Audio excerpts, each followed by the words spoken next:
తమిళనాడు సీఎంగా విజయ్ ప్రమాణ స్వీకారం చేసిన అనంతరం భావోద్వేగంతో మాట్లాడాడు. నేను జీవితంలో ఎన్నో కష్టాలు అనుభవించాను. ఆకలి బాధలేంటో నాకు తెలుసు. ఎన్నో అవమానాలు ఎదుర్కొని ఇక్కడి వరకు వచ్చాను. సినిమాలో నన్ను అభిమానులు ఉన్నత స్థానంలో నిలిపారు అని వ్యాఖ్యానించారు. మైనార్టీ ప్రజలకు అండగా ఉంటానన్నారు. పారదర్శకంగా పాలన సాగిస్తానని స్పష్టం చేశారు. ప్రజాధనాన్ని వృధా చేయనని, దోచుకోనని ఉద్ఘాటించారు.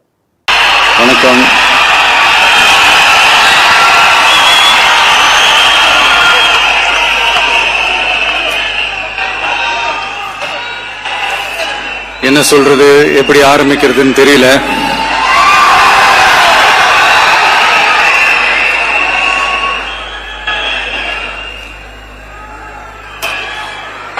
சினிமாவில் எப்படியாவது கஷ்டப்பட்டு வெற்றி அடையும்னு இருந்த ஒரு சாதாரண அசிஸ்டன்ட் டைரக்டருக்கு பிறந்த ஒரு பிள்ளையா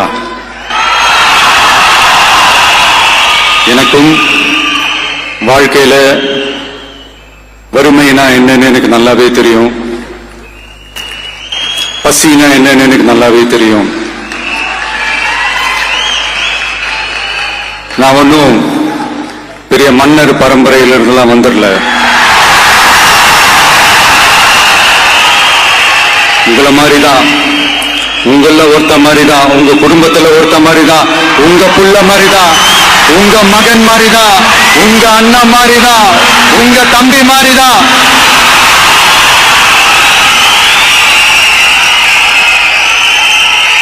அப்படிதான் நான் உணர்றேன்.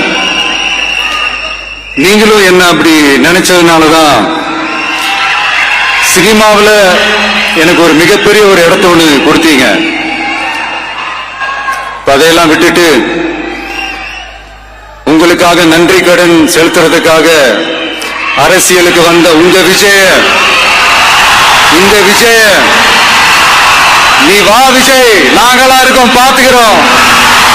விஜய் தம்பி நீ வா, நாங்க இருக்கோம்.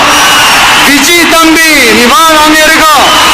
அண்ணா நீ வாடா, நாங்களா இருக்கோம். நண்பா நீ வா நண்பா, நாங்களா இருக்கோம் சொல்லி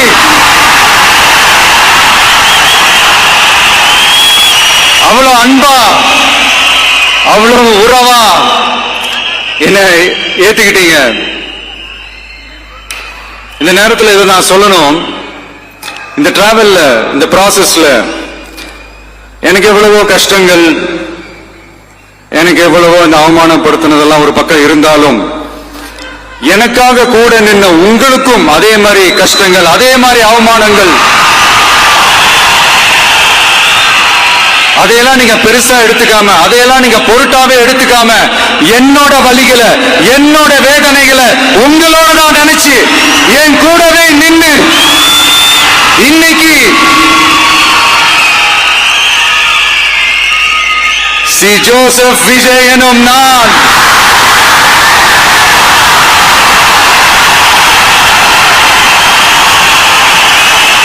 அதை உண்மையாக்கி இருக்கிறீங்க.